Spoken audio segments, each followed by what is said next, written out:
radiation oncology, know him very well. He is Professor Jain Kotashastri sir. He used to extend his hands every time Bangladesh needs support from him. So as usual, this time we offer him and he accept the proposal. So here is Professor Jain Kotashastri sir, is the Professor of Radiation Oncology, working is the ACTREC Mumbai. So sir, without any delay, I am handing over to you and you can start the session, sir. Thank you. I hope I'm audible quite well and yes, you can sir. see me quite well. I will share my screen after some time. So as Suman has already introduced me, thanks a lot. At the outset, it's a privilege to be always a part of the oncology club, which has got budding oncologists. I've seen you over a period of years, how you people have developed. I'm really happy about it. And I've got some weakness for Bangladesh people. I have to say that being born and brought up in the eastern part of India, learning Bengali as my first language, even before my mother tongue, I do really have a lot of weakness for Bengalis, and Bangladeshi people are no exceptions to it. And whenever you ask for help, I'm always there. And Professor Kamal has just joined in. Thank you very much, Professor Kamal, and Professor Hai also. For allowing me to take this lecture. And now I'm going to start it. Very much all the participants to have joined this workshop on clinical research methodology development. I think last week, Professor Vikram Gota gave you an introduction into clinical research methodology and also about retrospective studies. So my job is to talk about and discuss with you more about prospective studies, and I'm going to concentrate only on observational studies. I'm not going to talk on any interventional studies. That can be a part of lecture series again when we take another lecture series maybe next year or so. So here I'm going to talk about observational studies, and in observational studies, I will try to concentrate on case control and cohort studies because they are the most common type of observational studies which are undertaken in a given institute for doing any research work in oncology. So let me give you an overview. Let me first differentiate between what do you mean by an observational trial and an interventional trial. So in observational trials, they are again classified into 4 types. One is the case control studies. Within the case control studies is a very special type of case control studies, which is called as the nested case control studies. We have got cross-sectional studies, and we have also got cohort studies. Of these, the 2 most important are the case control studies and the cohort studies. Just the opposite one is the interventional trials, wherein we do clinical randomized trials, which is considered to be the gold standard of intervention trials. They give us the level 1 evidence to change any standard clinical practice. The next thing is the community trials, where it is done in a very large group of individuals. They may not be patients also. They may be normal, healthy individuals as well. So community trials are done in very large setting, maybe in the entire country or in a given state or a province also. Then you can have interventional therapeutic trials or even preventive trials. They can also be a single institutional trials or they can be a multi-institutional trials. Okay. That's a simple division of interventional trials and observational trials. Just to give you the definition of an observational trial or an observational study vis-a-vis the experimental or the interventional study. So observational studies are those wherein the researcher will only observe the effect. It's only observe the effect, okay, of a given risk factor. It can be a diagnostic test or an already treated patient or any other intervention, but without trying to change the milieu within that patient who has been exposed to that particular type of risk factor or a diagnostic test or a intervention. So whatever I put it in red is very important. In observational studies, it's only to observe the effect without trying to change anything, okay? Just the opposite is the interventional study, which is also called as an experimental study. These are those studies wherein the researcher will introduce an intervention, a therapy, and then study its effect. And these are usually most commonly, again, randomized studies, which are usually phase 3 studies, wherein the patients or the subjects are grouped into 2 arms just by chance, okay, so as to remove any of those biases, right? So again, in red, interventional study or experimental studies are those where you introduce, as a researcher, you introduce an intervention or a therapy and to see the effect of that. And they are usually randomized trials, phase 3 randomized trials. Okay, you can also have interventional phase 2 trials, but interventional phase 3 randomized trials are the most important, and they give us the level 1 evidence to change the clinical standard, clinical practice. So again, to show you, just to reiterate it, observational studies where the researcher doesn't assign any factors and they simply observe them, and they can be either prospective or they can be a retrospective study. For example, it's a singer who they want to see people who are selected based on whether they can or cannot sing, and the experimental wherein the factors are deliberately manipulated here, where the people are randomly given a singing assignment of varying levels and randomize them into whether they are able to sing that or they are not able to sing it. Okay. Again, observational studies can be classified, as I've told you, is the most common classification is the retrospective, or it can be a prospective. But there is a third type of observational study, which is called as ambidirectional study or ambispective studies. Prospective, retrospective, and ambispective studies. And this is basically based on the proximity of the data collection to the actual events. Okay. So prospective, when data collected is near the time of event. All right. So data collection is started, and then you then collect the data when there is a exposure or when there is a given disease onset. Retrospective, when you collect the data from the past, always in simple terms, we call it as historical data. So this is the retrospective study, wherein the exposure has already happened and wherein the disease onset has already happened, and you're just trying to see the effect of that already. So this is historical data. And the third one is ambidirectional study, wherein you have a combination of both prospective and retrospective data.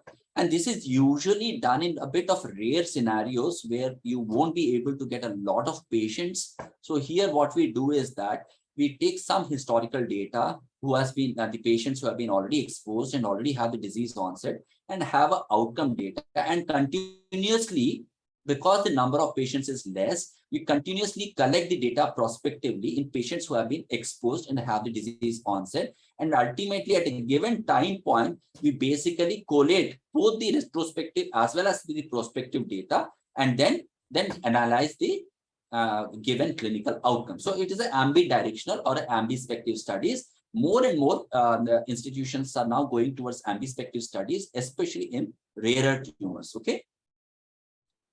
So this is the study design. Okay, how it happens. You can have an observational study, can be a descriptive study where you have got the patient population and the outcomes, or you can have an analytic study where you give some intervention or exposure. So observation versus interventional studies. Okay, so a descriptive study can be a survey, which is nothing but a cross-sectional study where you do the survey at a given time point. It can be a qualitative study. However, in case of analytic study, it can be an experimental, which is an interventional study, but it can also be an observational analytic study. Interventional or experimental studies, again, they have been classified into randomized parallel group studies, randomized crossover studies. Okay, we won't be talking about this. It's a bit complex, but just to give you an idea about the analytical studies, I'm just taking this particular schema. All right. In observational analytic studies, again, I've told you these can be 3 types: case control studies, cohort study, and a cross-sectional analytic studies. So these are the hierarchy of study designs. This is what we do. You can have a case series or case report. You can have a cross-sectional observational study. You can have a case control observational study. You can have a cohort study, or you can have a randomized control study or an interventional study.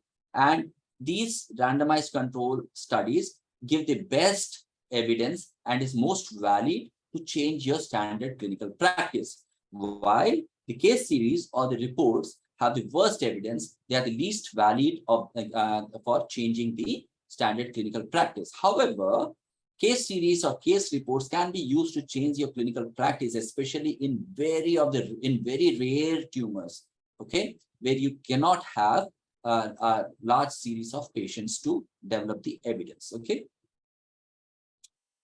So what are the points we have to consider when we are doing an observational trial? Okay, first is you have to be very clear about what is your outcome of interest. You have to understand whether it is a common tumor or it is a rare tumor, okay? And the outcome of interest can be either descriptive or it can be an analytic outcome of interest. A descriptive is you just have to tell about the prevalence of a disease or incidence of a disease after an exposure to certain agent, or prevalence of disease after exposure to certain agent. Or it can be analytic, wherein you are doing some association, okay?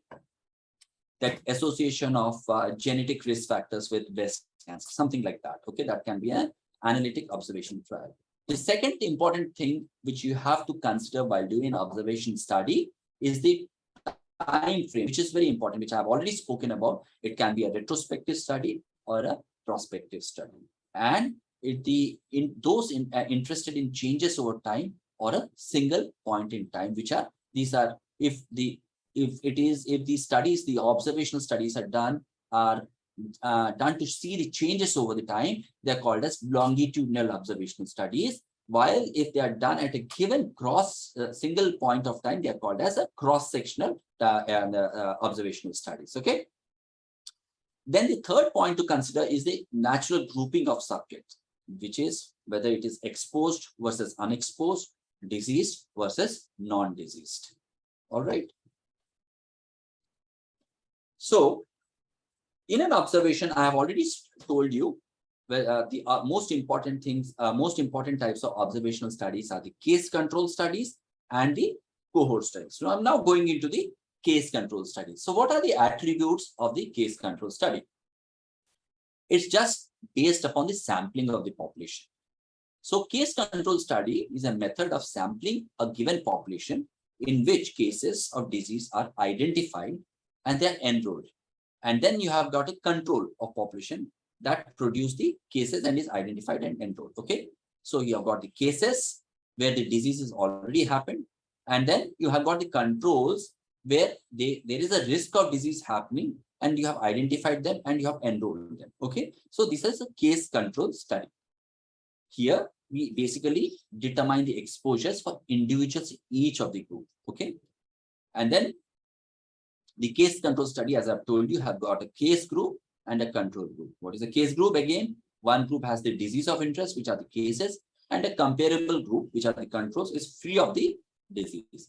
So these case control studies basically identifies possible causes of disease by finding out how the two groups will differ with respect to exposure to the study factor or interest or any other factors, okay?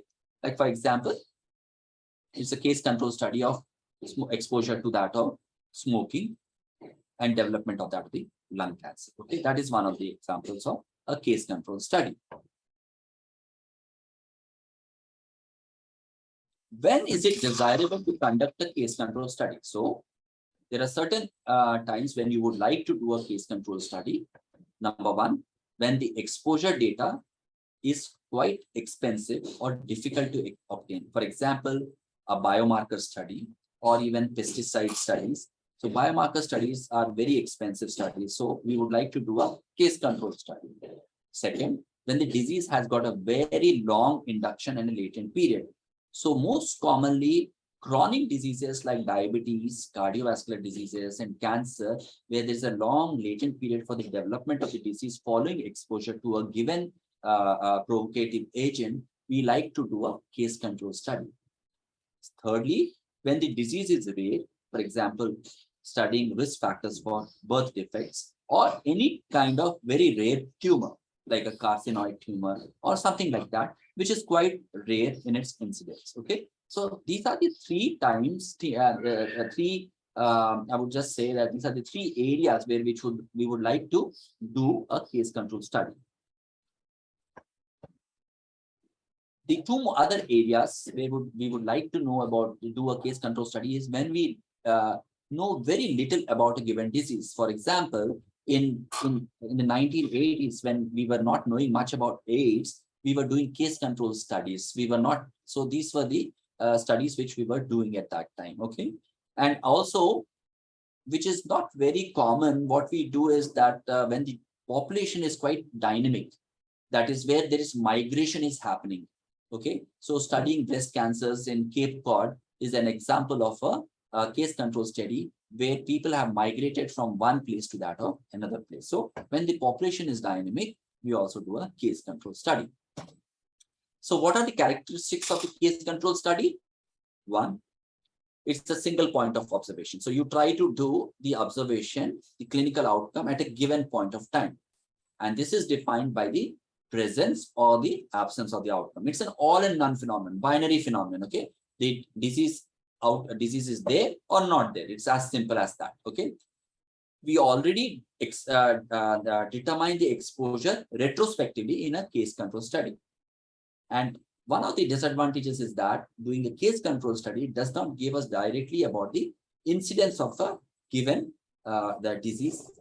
So we really would not know what will be the incidence of a given disease, okay, when we are doing a case control study. So what are the pros and cons of the case control study? So just to recap this thing, so patients who have got a certain disease outcome with an appropriate group of controls who have not developed the disease are selected, and then the information is obtained on whether the subjects have been exposed to the factor under investigation. Okay, so there are certain advantages and certain disadvantages of case control study. So one of the advantages is that it is more feasible in rare disorders, I've already told you, and also in diseases where there is a long lag period between the exposure and outcome. So latent period or the induction period is quite long. So that is one of the advantage of doing a case control study. Okay. Then it is efficient for these rare diseases with long induction or latent period. It can also evaluate many risk factors for the same type of disease. Like for example, when for breast, in case of lung oral cancers, basically exposure to alcohol or as exposure to that of the smoke or even exposure to any spices or anything. So you have got multiple risk factor to evaluate for the same type of disease. Okay. Case control studies quantify prevalence of disease and the risk also. Even it can tell us about a diagnostic test accuracy. The last but not the least is the important thing that case control studies are very quick to finish. You will get the data within a few months time, and more it is quite cheap. And in low middle income countries like India or Bangladesh, Pakistan, Sri Lanka or anywhere, these types of case control studies should be much more popularized to at least get an idea about the relationship between the exposure and the disease outcome. Okay. What is the disadvantage? So it can tell you about the association of the disease I've told you, but it may not tell you about the causality that smoking causes lung cancer. It cannot tell you, you cannot know this by a case control study. Okay, you can tell by a cohort study. Okay, the causality can be told by a cohort study. Okay. In case of case control studies, it is limited to only one variable, that is whether the lung cancer has happened or not. That's it. It's as simple as that. Breast cancer has happened or not. Okay. Then we, unlike in the cohort study, the sequence of events is very unclear. So we do not have the ability to determine the causality just because of the very fact that we do not know the sequence of events in a case control study. I'm feeling a bit cold. Can I stop my air conditioner? Okay, are you with me? Are you able to hear me? Yeah, it's okay. Yeah. The next disadvantage is difficulty to infer a temporal relationship. So what is happening as and when there is an exposure and the disease outcome? What is happening in the in-between period? So we really do not know the using a case control study. We will not know a temporal relationship between the exposure and the disease outcome. It is very highly reliant on records and recall phenomenon. So to determine the exposure status, okay. And then selection of the control groups is quite difficult in a case control study. It's very difficult to have matching controls when you have in a case control study, but in an observational cohort study, you can easily have the matching controls, okay. So, and there is always in a case control study, a potential bias, especially a recall bias, or something what we call as a selection bias by the physician, which is also called as a Neyman bias, okay. So these are the pros and the cons of the case control study. Now, what are the outcome measures that we see in a case control study? The most important outcome measure which we see in a case control study are the odds ratio. What exactly it tells? It basically compares the odds of exposure in a diseased group, which is called as the case, to the odds of exposure in a non-diseased group, which is called as the control group. Okay. So that is the definition of an odds ratio. And remember, case control studies can only tell you about the odds ratio. Unlike in cohort studies, it is unable to calculate the relative risk. So in cohort studies, you can do odds ratio as well as relative risk. But in case of case control study, you can only calculate the odds ratio. And I have given the definition of the odds ratio here. All right. So if you are not able to do a relative risk in case of a case control study, odds ratio is enough, but it will give you a slight estimate of the relative risk, especially when the incident cases are already selected. The cases and the controls which are selected are independent of their exposure status and the disease is which is less than 10. So you can use OR as an outcome in case control studies, which will at least give you an estimate of the relative risk. Okay, well, these are the situations that we are faced with. So what will be the general structure of a case control study? You have got a defined population. They are never randomized. Okay, remember that. These are non-randomized studies. You've got a diseased patient. You've got a non-diseased patient. In a diseased patient, whether the patient has been exposed or the patient is not exposed. Okay. Again, in a non-diseased patient, if the patient has been exposed or it has not been, he's not been exposed to the given irritating or a provocative agent. So this is how a case control study general structure is there. Okay. Again, a simple thing. Example is effectiveness of rotavirus vaccine against childhood diarrhea in El Salvador. It's a case control studies. So again, exposed, non-exposed, giving rise to cases. Again, exposed, non-exposed, which is not giving rise to any cases, non-disease. So this is how case control studies are based, and this is the general structure. So if you are this, you should remember basically for case control studies.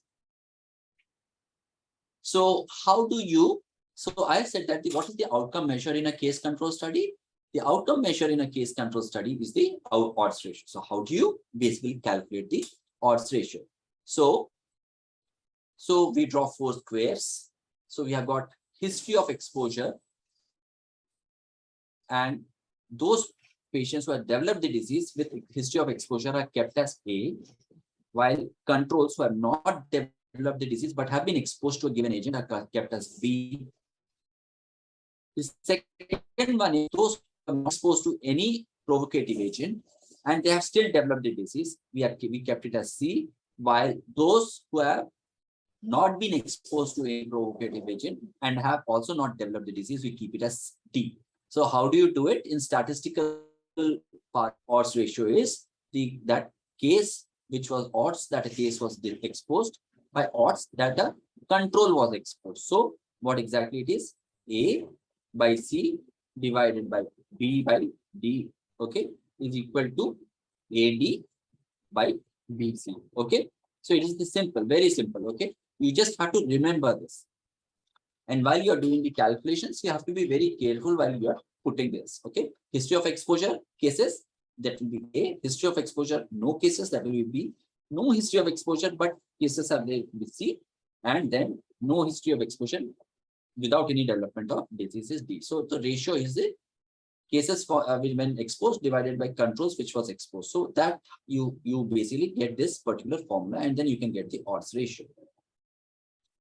A simple example, smokers developing lung cancer is kept as A, and smokers who do not develop lung cancer is kept as B, while non-smokers who are kept as cases with lung cancer is kept as 2, is kept as C, while controls who are non-smokers have been is 27 is kept as D. So total is equal to 35, which is A plus C, and in controls which is B plus D. Okay. So how do we do it? So cases is equal to A by A plus C, which is 33 by 34, 94.2%, and controls is B by B plus D, which is equal to 55 by 80, which is 67%. Okay. So this shows the frequency rate of lung cancer is definitely higher among smokers than among non-smokers. Okay. So what will be the odds ratio here? A by AD by BC, which is 33 into 27 divided by 52 into 2, which is 8.1, which is very high. So odds ratio is very high. So that's why odds ratio is considered the most important parameter in analysis of case control studies. So it interprets that odds of cases. So if it is 8.1, what happens is that it interprets that the odds of cases, that is cases is developing lung cancers who are being exposed to that of the smoke, is much higher than compared to odds of controls being exposed. Okay.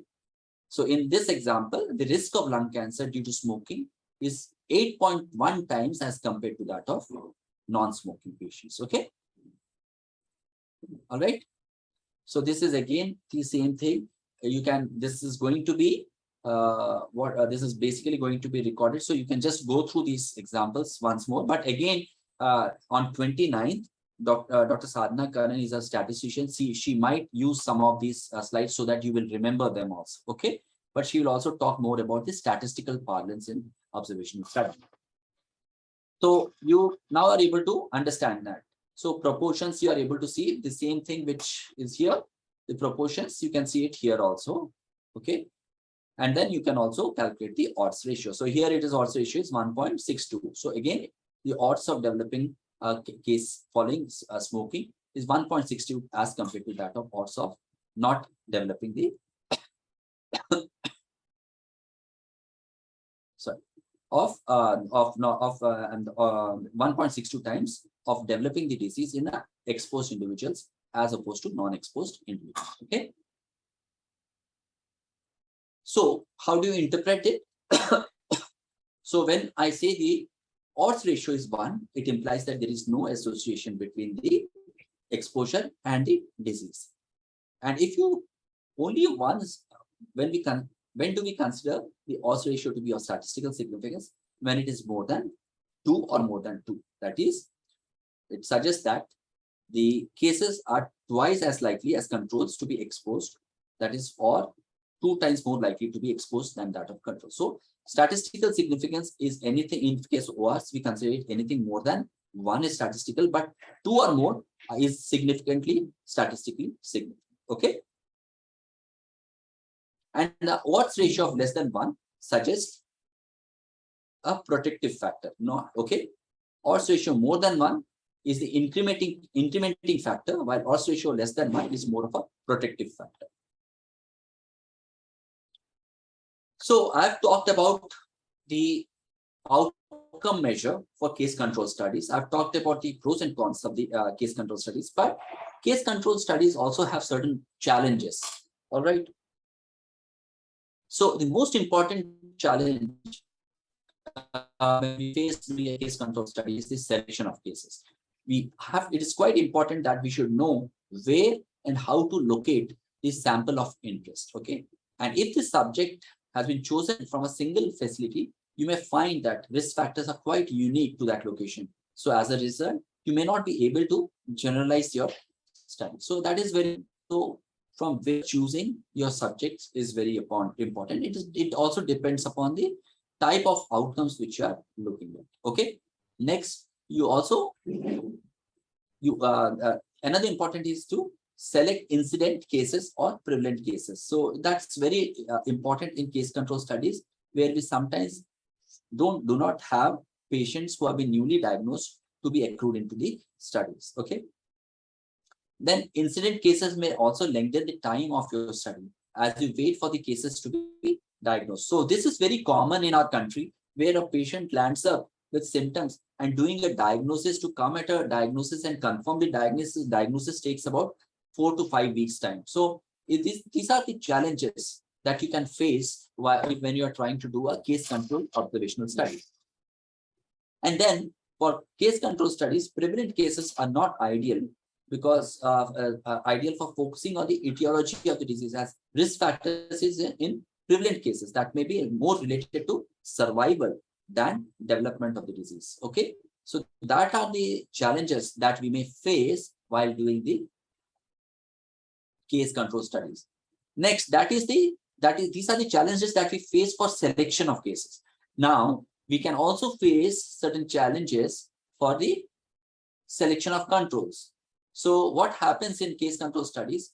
These must be these must be sampled independently of the exposure status. Sometimes it is quite difficult to get individual samples who have not been exposed to the status. It's not so easy to get that exposure status. Okay, and we should also determine the distribution of exposure in the source population. So what we try to do in case control study is something what we call it as matching to the control. So it can be as group matching or it can be as individual matching. What we do in individual matching is that we select the controls in such a proportion that with certain characteristic will match the proportion of the cases with that of the controls. All right. So this is called as group matching. Certain characteristics of the controls will match the certain characteristics of that of the cases. Then individual matching can be individual case to case basis. Okay, and they can be the individual matching can lead to potential confounding factors also. Then another important thing that we have to see is the ratio of the control to cases. Okay, sometimes what we try to do is, in order to basically wrap up our studies very fast, to have a to write up a paper or to have if you want to present our data somewhere, we try to wrap it up fast. And then what we try to do is that we try to have more cases than that of the control. So 4:1 ratio or 5:1 ratio, but that should not be done because that can lead to erroneous clinical results. Okay, but the best way is to have case control studies to have a 1:1 ratio, which will give you the best statistical significance, and they are also statistically significant. Okay. However, if it is a very rare case, if we are doing case control studies, which are quite rare, then you can have a case to control as 4:1 or 3:1. So this is called as unequal unequal number of cases to that of controls. But usually we should not be doing it. But if at all you have to do it case control studies in a very rare type of a tumor, we can actually do the power ratio of 4:1 or 3:1, so as to have more number of the cases and have our clinical outcome earlier. So just to give an example that we did, it's the gallbladder study, wherein it's a case control study where to identify the genetic susceptible alleles of risk factors for gallbladder cancer in India. And this was a GIVA study, which is a case control genome-wide association study, which was done in Tata Memorial Center, and it got published in Lancet Oncology in 2017. Is just to give an example of how a case control studies are done. So you can just go through this particular paper, which has been published in Lancet Oncology from our institute. So it's a typical example of a case control study where I think about 1,100 or 1,200 cases and controls were used to do this particular type of study. So I would basically ask you to read about this paper by Matres, and which was published in Lancet Oncology 2017, because when you go through the recordings of mine and you can just put into application this particular study, you will get to understand it in a much better way. All right. So this is about the case control studies. Do you want me to stop or you want me to continue here?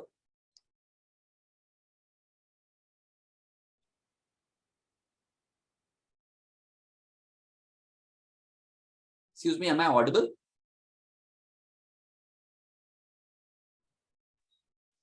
Yes, sir, you are audible. Yes, sir. So should I continue to the next part, or do you want to have some discussions?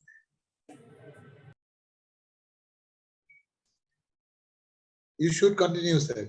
Okay, all right. So this is about the case control studies, observational case control studies.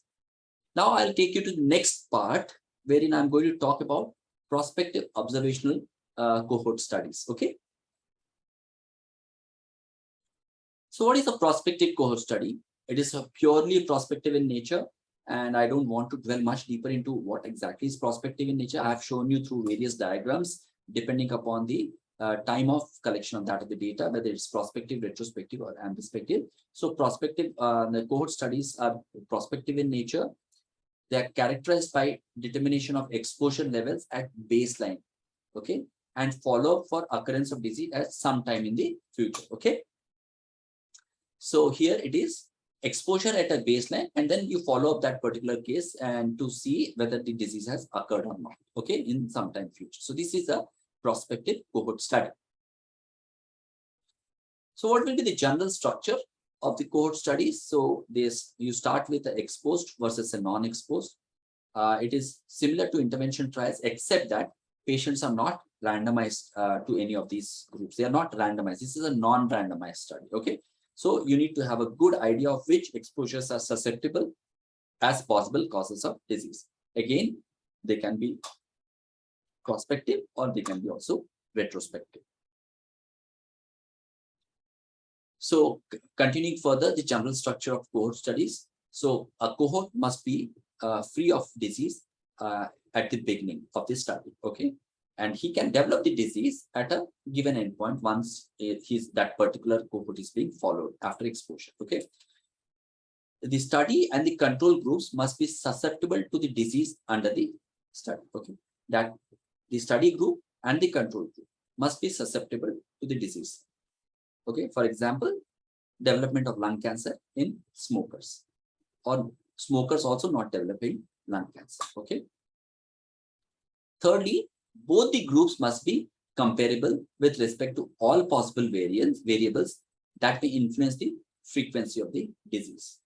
So in the basically the control and the study group, the various variables which can be there should be comparable to each other, okay? Fourth important, the diagnostic and the eligibility criteria of the disease should be defined beforehand in order to do any cohort studies. Fifthly, the groups are usually followed under the same condition over a period of time to determine the outcome of the exposure. So this is the general structure of the cohort studies. Furthermore, the outcome in a cohort study is always common. It prevents having to recruit excessive number of subjects or following patients for exceedingly long period of time to have sufficient numbers with the disease, okay? Because the outcomes are quite common. Then in the prospective design is usually ideal for estimating the incidence of the disease in a cohort study. So if you remember, I told in case of case control study, estimating the incidence of the disease is difficult because we do not know what is the past history of the way the disease has actually occurred. But here we will know that we can estimate the incidence of the disease, okay? Then it can be a prospective and retrospective studies which can be used to estimate prevalence association of outcome with specific predictors. So the factors which are associated if the distribution of one factor is different from the different values of another, and knowing the value of one factor also gives information about the distribution of the other. So in a cohort study, we will not only know about the incidence of the disease, we will also know about the prevalence. We will also know about the association of outcome with a given type of predictor, okay? And for this in cohort studies, what happens is that we do lots of various procedures. In prospective cohort studies, we'll be doing periodic medical examinations of each member of the cohort who has been exposed, because we are trying to follow up that particular patient who has been exposed, or sorry, I can't say patient, particular subject who has been exposed to a given agent. We longitudinally follow them using periodic medical examinations and to see if the disease outcome has happened or not, okay? If this is one way of doing it. Another way of doing it is by mailing questionnaires, telephonic calls, and doing periodic home visits. Okay. And then also by reviewing physician and hospital records. So these are the ways by which various procedures by which we basically keep a tab on the longitudinal the follow-up of these cohorts who have been exposed to a given inciting agent. Okay. So again, just to sum it up, the cohort studies, what is the general structures? We have got a defined population. Whatever I have told you there in those 3 slides, I'm trying to re-emphasize on that. The cohort study general structures can be in a given defined population. You have a self-selected sample which will have to be followed longitudinally over a period of time. Now, this self-selected sample can be either exposed to a given risk factor, or it may not be exposed to a given risk factor. And again, if they're exposed to a risk factor, you can by longitudinally following these subjects, you will get to know whether the disease has developed or the disease has not developed. Similarly, in those subjects where they have not been exposed to any risk factors, you will again see over a period of time whether the disease has developed or the disease has not developed. Okay. So this is the time frame in case of a hypothetical prospective cohort study. They take a long time, especially when you are doing a prospective study, around 8 to 10 years. So you got a defined population. As I told you, they are non-randomized studies. Again, exposed individuals developing disease over a period of time, exposed individuals not developing disease. Again, individuals who have not been exposed to the risk factor, again, who are developing the disease, and again, not developing the disease. This is a simple schema of a hypothetical prospective cohort studies. So you basically know you define your endpoint, say by 2004, and you expose that particular individual to that particular risk factor, go on longitudinally seeing that person, and in 10 years time, you will be able to know whether those individuals who have been exposed to a given risk factor develop the disease or not, no disease, and those individuals who have not been exposed to that risk factor develop the disease or do not develop the disease. Okay. So what are the pros and cons of the cohort study? So in a cohort study, the data which is obtained from groups who have already been exposed or not exposed to the factor of interest. So there is no allocation of exposure is made by the researcher here. So that is the difference in a case control study. In a cohort study, we don't allocate basically the exposure, and it is done best for studying effects of risk factor on a given outcome. Okay. So what are the advantages of cohort studies? It is ethically safe.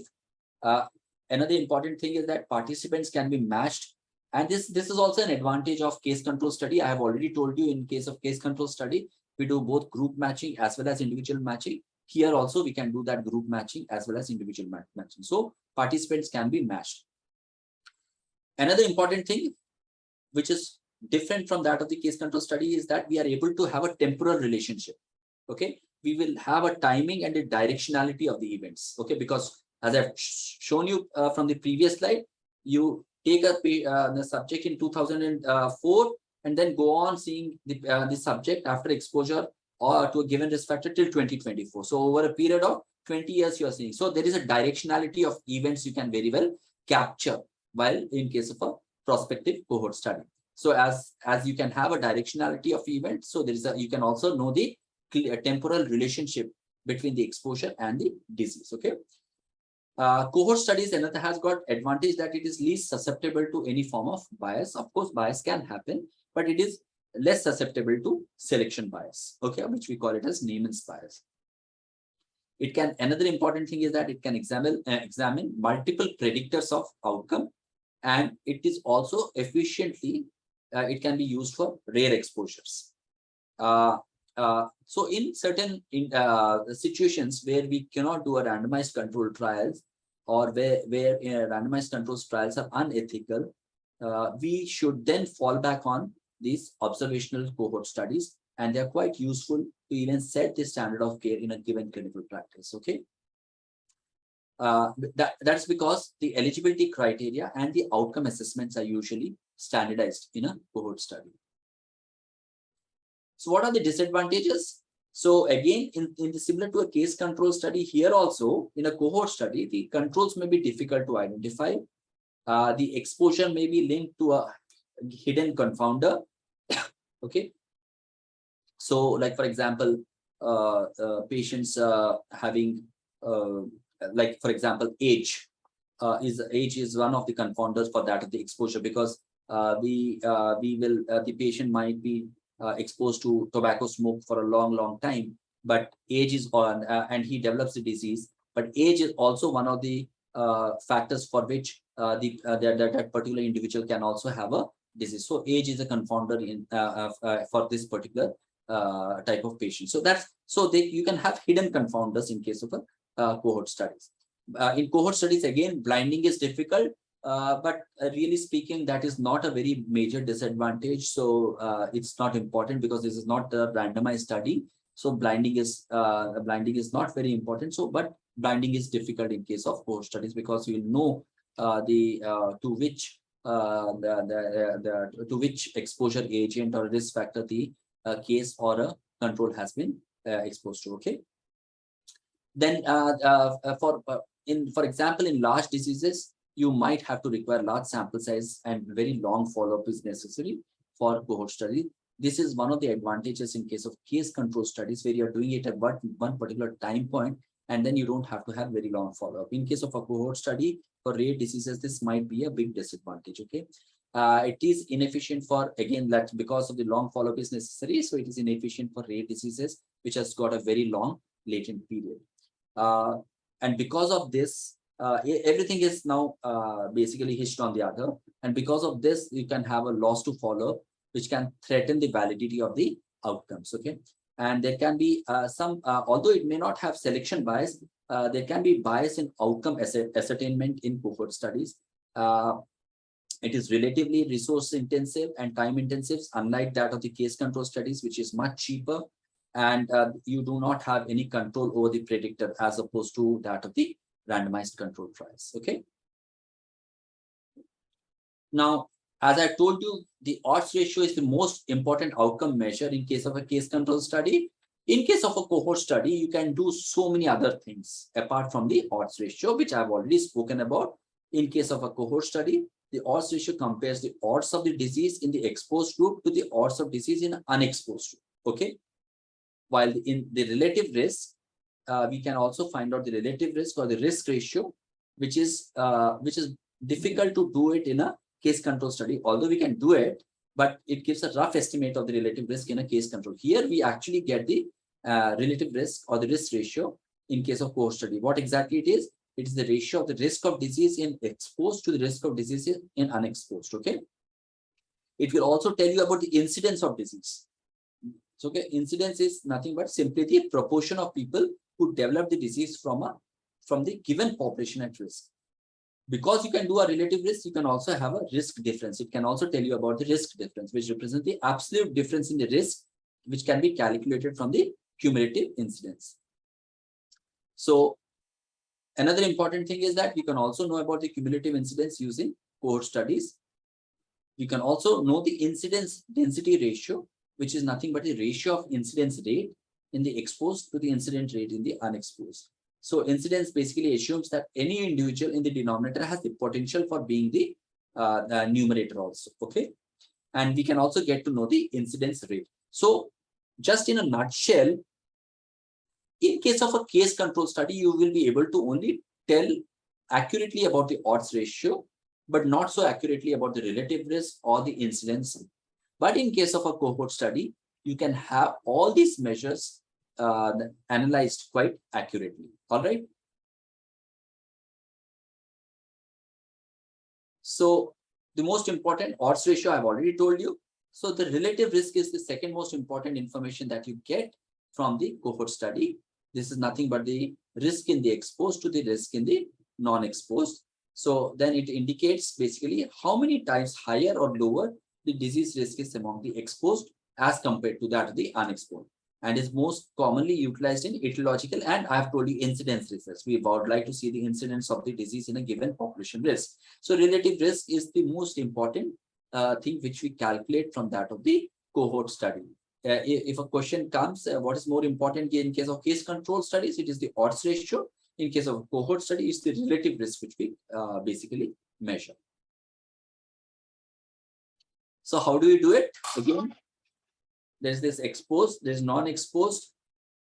Get a disease, the subject develops the disease, you in an exposed is considered as A. A subject who does not develop the disease in the exposed is you give it the denomination of B. Total is A plus B. So what is the incidence rate of the disease? It is A by A plus B. Non-exposed, it is those who develop the disease, it is C. Those who do not develop the disease is D. So total is C plus D. So what is the incident rate of disease in non-exposed? It is C by C plus D. Okay. So incidence rate in patients, incidence of development of the disease in exposed is A by A plus B, and those in non-exposed is C by C plus B. So this is one thing which you get. All right. So if the relative risk, how do you interpret it? The relative risk in the exposed is equal to, if it is 1, so there is no association. If it is more than 1, the risk in the exposed is greater than the risk in non-exposed. So it is a positive association and can give you about the causality of the disease to that particular risk factor. If relative risk is less than 1, so risk in the exposed is less than the risk is in the non-exposed. Like in the case control study, if OR is less than 1, it is a negative association or possibly protective. Here also, if the relative risk is less than 1, it is also possibly protective. That's how you interpret the risk ratio, relative risk ratio in a cohort study. Just to give an example, which is most commonly quoted, is the Framingham heart study. Around 6,000 patients who have been 30 years or older were included, and they were free of heart failure at baseline, which was seen. They were followed up for about 14 years, mean is 14 years. So this is a prospective follow-up study to ascertain the occurrence of any new heart disease. So they calculated the cumulative incidence of heart disease and adjusted the incidence with that of the age, and they calculate the relative risk. Now they also relative risk is also called as the hazard ratio of the heart disease in those subjects which compare to with normal weight. Okay, so here they calculated the relative risk to be say 1.39 for overweight and 1.98 for obese subjects compared to subjects with a normal weight. So see, weight here is the basically the weight here is the exposure risk factor here. So simple thing, you can in the previous one which is you can see that exposed and non-exposed. Here you can put as exposed is basically who are obese and non-exposed who are having normal weight. Disease, those who develop heart failure, those who do not those who develop heart failure, those who do not develop heart failure, again those who do not develop heart failure. This is as simple as that. Okay, and then you get the relative risk here. All right. So again, in the same, they have apart from the weight, they have seen in cigarette smokers. So this is exposure, this is non-exposure. Developing CHD, coronary heart disease, not developing coronary heart disease. So total is 3,000, total is 5,000, and you get the incidence per 100 per 1,000 per year is 28. Okay, again in exposed, and it is 17.4 in non-exposed. So relative risk will be 28 by 17.4, which is 1.61. So relative risk is more than 1. So there is a causal association of smokers for developing the coronary heart disease. It's as simple as that. Okay. Another example is the WHI observational study, that is the World Health Initiative project Women's Health Initiative project, where it had both experimental and observational cohorts, with the observational cohort of 93,000 patients of women aged between 50 to 79 at 40 clinical centers, and you can see the recruitment period was about 5 years, but they followed up these patients for about 15 years. And this observational cohort, they looked at the analgesic use. What is the exposure here? It is whether they have been using analgesics or not. What is the disease outcome? Development of breast cancer. So so you can very well see they have basically those who have not been exposed to that group, referent group, and those who have been exposed to different types of NSAIDs. Okay, and duration also they have seen, number of patients, and those patients who are developing breast cancer, you can very well see the cases here, and those who are not developing it, and they get the incidence per 1,000. And also you can see the relative risk in these patients. Okay, just like the previous one, which I showed you, like this.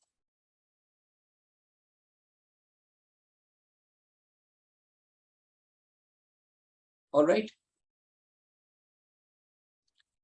So just to give a comparison of case control and cohort study, this is just a summary for you to remember. So the type of design in case of a case control study can be observational or it can be analytical. Again, cohort study can be observational and analytical. Temporality of the events, it is usually case control studies are retrospective studies wherein already disease outcome has happened and then we collect the data.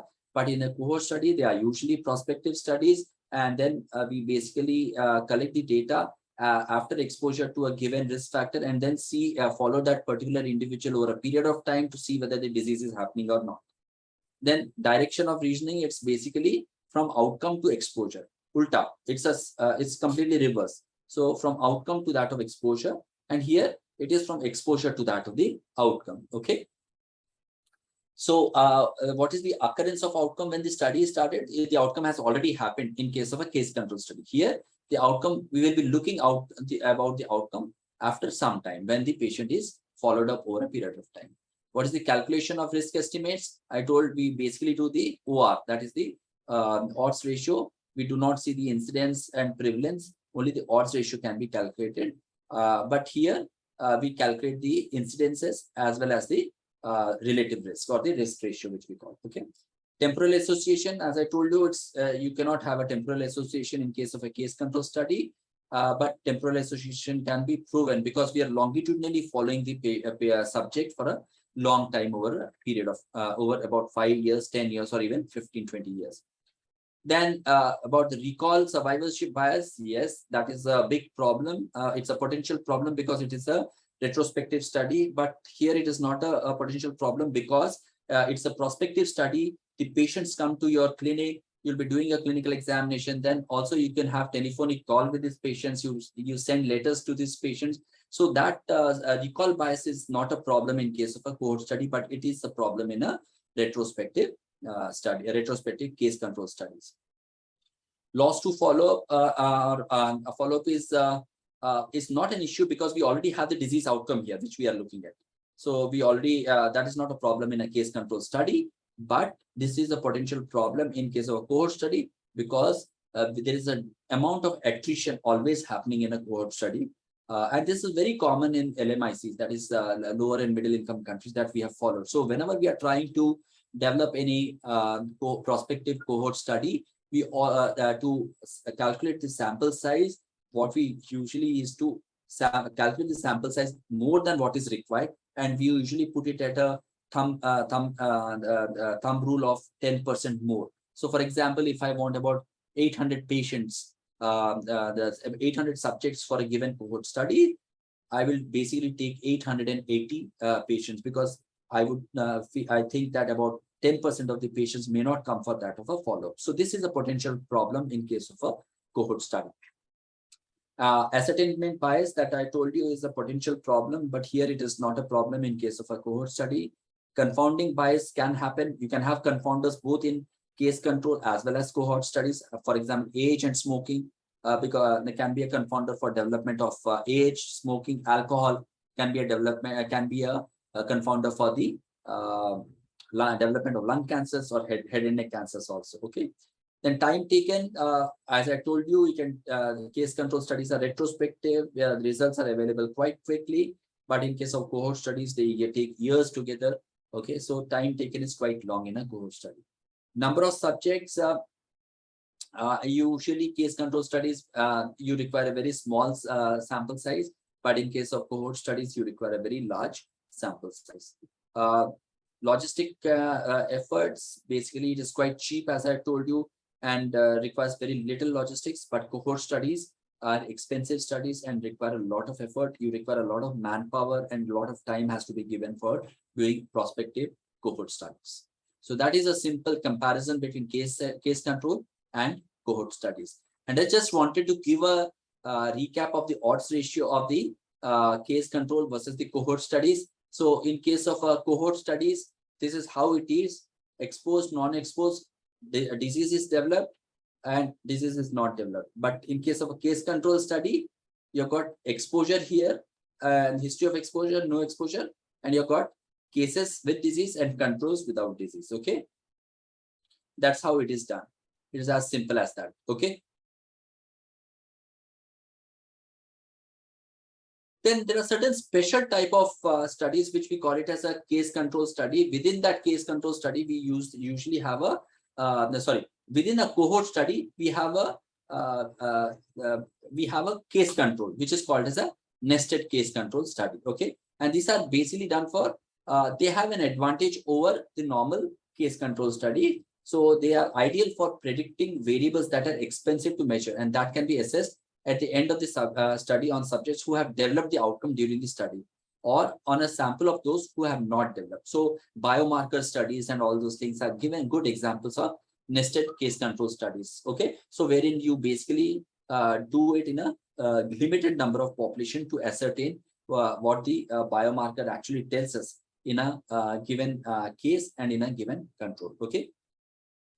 And since the number of cases is small, in a nested case control, I've told you require only a limited sample size within that cohort.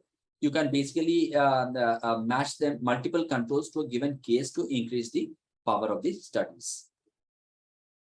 So why do we need to use the nested case control? The advantage is that you can remove the recall bias because the data is collected before the development of the disease. Okay, and it allows for the time element to be included in the case control. Okay, therefore, if any abnormal biological characteristics are found over a year, even before the outcome or the disease is developed, they can be attributed to the risk factor for the disease rather than any other potential development of a subclinical early disease. Okay, it is also quite cost effective as opposed to a cohort disease, cohort study. It's less expensive. And why? Because the sample size is limited. So you don't have to have all the samples of the cohort. Just a limited sample, only a part of the sample has to be used for doing the nested case control studies. Okay. And also we can calculate the incidence of the disease, which would not have been possible in a case control study. So a nested case control study has got some of the advantage of the cohort studies and also some of the advantage, we can also bypass or overcome some of the limitations of the case control studies. Another type of study is observational study, is a cross-sectional study. Again, it is we do it at a given time point. It's a snapshot of a given population where we study at a given time point, useful for describing variables and their distribution patterns. Example, we had this nutritional health and nutritional examination survey, which was information about the health and habits of US population. And this was collected at given time points, year to year, on the health and the habits of the nutritional habits of US citizens. So that is one of the examples of a cross-sectional study. So again, another example is the socio-demographic pattern of non-communicable disease risk in rural India is an example of a cross-sectional study. It was published in BMJ. You can go through it where you have a sample from a study population. You basically have at a given time point, you have the patient who has developed the disease and you know what the exposure or risk factor is there. And a patient who has not been exposed to disease, also exposed to the risk factor, you will also see whether the disease is there or not. Okay, or you'll have a cohort of patients who is disease free in both the groups. So that this is basically done at a given time point and only for a particular sample of a given study population. Is a cross-sectional study. And the common outcome measures what we do in cross-sectional studies are the prevalence and the cumulative incidence. That is the number of people who may have acquired the given outcome, which is the disease, by the number of people who are at risk. So only these two things can be got from the cross-sectional studies. But there are certain potential issues with cross-sectional studies. We cannot do it for rare disease unless basically you have to draw the sample from the population of the disease patient. Again, similar to that of the case control studies, you cannot establish a causal relationship in a cross-sectional studies because you are only sampling a limited subjects from a given population. So what are the pros and cons? So basically what exactly a cross-sectional study does is that it examines the relationship between disease and other health-related characteristics. So association, but not causality. Okay, remember that. Cross-sectional study will tell you only about the association, like a case control study. Here also it will tell you about the association, but not the causality. Okay, causality can be told by a cohort study. All right. It quantifies prevalence, as I have told you, even the risk or the diagnostic test accuracy. What are the advantages of a cross-sectional study? It is cheap and simple and is also ethically safe. What are the disadvantages? It can establish association at most, I've already told you, but not the causality. Recall bias is very high because it's a cross-sectional study, and you can have social desirability bias because it is based upon the social structure of the given society. So cross-sectional studies can be biased because of the social structure of a given area also. Okay, researcher selection bias is always there because retrospectively it is being seen you as a researcher can have a bias to having only those patients who have developed, only those subjects who have developed the disease at a given time point exposed to given risk factor. Okay, and the confounders may be also unequally distributed. So I'm coming to the last part of my presentation. So when you are doing an observational study, whether it's a retrospective study or a prospective study, you have to follow certain important uniform statements while reporting these observational study in a paper. So for observational studies, you have to follow these stroke guidelines. And also, if you want to do a meta-analysis of these observational studies, you have to do this. You have to follow these MOOS guidelines. So nowadays, lots of good journals are asking for these guidelines. You can actually, if you just type Google on stroke, you'll get to know what exactly are the components of the stroke guidelines. Papers don't get accepted if you're not ticking off those various components of the stroke guidelines while you are doing an observational, if you want to report an observational study. Similarly, when you're doing a meta-analysis of an observational study, you also have to follow the MOOS guidelines. Again, Google it, you'll get to know the components of that, the MOOS guidelines. Okay. So coming to conclusion. So I've spoken about the observational cohort studies, observational case control studies, talked also cross-sectional studies. So coming to my conclusion, the choice of an observational trial will be guided by the specific questions that you want to basically answer. Okay. There can be prospective, retrospective, or ambispective or ambidirectional, as I told you. For case controls, just a recap, you should only talk about odds ratio, should not be talking about relative risk when it's a case control study. In a cohort study, most important outcome measure is the relative risk, but you can also give the odds ratio also. And apart from that, you can also, one of the important outcome measure is the incidence, which you can get from the cohort studies. Both case control and cohort studies have their merits and demerits. I've already spoken about the merits and the demerits in my slides. You can go through them. And if you really are interested, as I've shown you, you can go through some of the papers, which will give you much more information. You will get to understand about, you will be able to understand more about these observation trials. So the best choice is determined by your outcome of interest and if any time frame that is of interest. So very important for you when you're designing an observational study, the most important thing is that you should know about your outcome of interest. You should define it beforehand, and also how much time is there for you to get that outcome of interest. So that will determine whether you want to do a case control study or a cohort study. Thank you very much. So thank you, Professor Jain sir, for elaborated presentations. I have seen some question in the chat box. Chat boxes. So question from Altaf Hussain sir.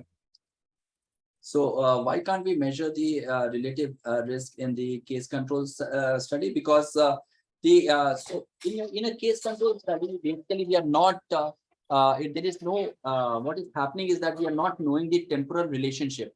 It is mostly basically, if I have to show you, I will just take you over there.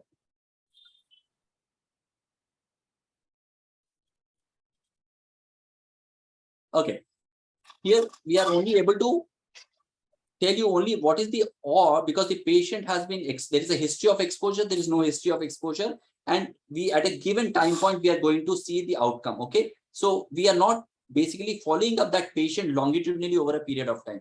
So we can only tell whether there is a odd of develop, what is the odd of developing that case when the subject is exposed, or the odd of not developing the case when the subject is exposed. So this is the difference. That's why I'm telling you. So that's why we, in a case control study, we won't be able to tell you about the relative risk. For relative risk, we have to have a prospective cohort study where you have to follow the patient longitudinally over a period of time. Sir, I had another question before this. Can't we see multiple factors or predictor in case control study? You could. I've tried to keep it very simple. Yes, you can do that. But the thing is that usually as a standard practice, we don't do it in a case control study because that will increase your sample size a lot. All right. So that's the reason why we do this multiple exposures for cohort studies. But you know what? You're right. You can do multiple you can see multiple exposures in case control also. But we mostly do that in a cohort study, which is more of a prospective kind of a study. You could do that. I won't say you're wrong if you're if you say that I would like to see multiple variables, multiple types of exposures in a case control. Yes, you can do it, but usually we don't do that. Usually we do this in a more of a prospective cohort study. Is there a lot of difference between OR and relative risk? Both look similar. Okay. Both will look similar, but they are not similar. Okay. So just see what is happening. Okay. I will take you to the last one. Yes. Yes. Have you seen the difference here? In case of a cohort study, we see the, so what I've told you, in case of cohort study, you can do a odds ratio or a relative risk. But in case of case control, it's the odds ratio only. You are able to see the difference here. In case of a cohort study, we see the odds that the exposed person develops the disease in the numerator. Here, odds that the disease has been developed from the disease has been developed in those who have been exposed. Here we see the cases. Here we see the whether exposure is there or not. Okay, for the development of the disease. Yes, Got sir. it? Yes, sir. Got it. Thank You you. have to remember, yeah, it is a bit this, even when I do this, no, I get confused. So I always look at this one. That's the reason why I've done a recap of this odds ratio of case control and cohort studies. Then you will be able to do it. So always have this, but you can have a slide with you whenever you are doing a case control or a cohort study. Always keep it at your side, and then see the exposed, non-exposed on the put it in the y-axis, and in the x, disease developed, not developed. Just the opposite happens here, cases versus exposure. And this is what you have to see here. In a cohort study, which is A by B divided by C, the C by D will be equal to AD by BC. Here it is A by C divided by B by D, which will be equal to AD and AD by BC. Okay, it is difficult. I understand that. You please go through this particular lecture multiple times, then you will be able to understand that. Thank you, sir. No more question in the chat box. Any other questions? So just keep this in mind. This will help you. Okay. So is there any question? You can ask the question directly. Yeah. You need not to ask, write down in the chat box. So is there any question? Just please raise your hand. Sadhana is a statistician. She'll be taking more in. I have taken just the theoretical aspect of observational studies. She might come up with some more examples and exactly tell you how to actually calculate these risk, relative risk, incidence ratios in case of a cohort study, and odds ratio in a case control study. She will give you with many more examples, because I really wanted to take the theoretical aspect because this will lead you into the more of a practical aspect where Sadhana is going to tell you how to calculate it. Okay. And yeah, as far as your concept sheets are concerned, please stick to these observational studies and retrospective observational studies and prospective observation, because we are taking lecture on this only. So maybe next year we can do an interventional study lecture and then we can have a concept on that. Okay, please limit your concept sheets to this only, what we have talked about, so that it becomes easier for you. So thank you, sir. So I just want to repeat. So all the participants, please fill up the concept form and send it to the two coordinators over there. You have already know who are our coordinators. So before the next lectures, we need the concept paper. So think it very seriously and send it before Yeah, next. it's very important. We have this Shuman, you have recorded the lectures, but please see that this doesn't go into the open domain. No, sir. Please send this lecture link to only to the participants. They can go through that. They can recap what I have talked about also, and maybe there are certain papers which I have shown. They can go through those papers and they can themselves try to calculate the relative risk in a cohort study and the odds ratio in a case control study. Okay. Okay. Let Okay, them do that homework. Then they will get to understand it much better. It is a very volatile subject. Whenever I take the class, I always read myself and then take the class. So I would suggest also they should read it more and more often, these things. And then only they will be able to understand it. In one lecture, they won't be able to understand everything. Thank you, sir. We need to finish the classes.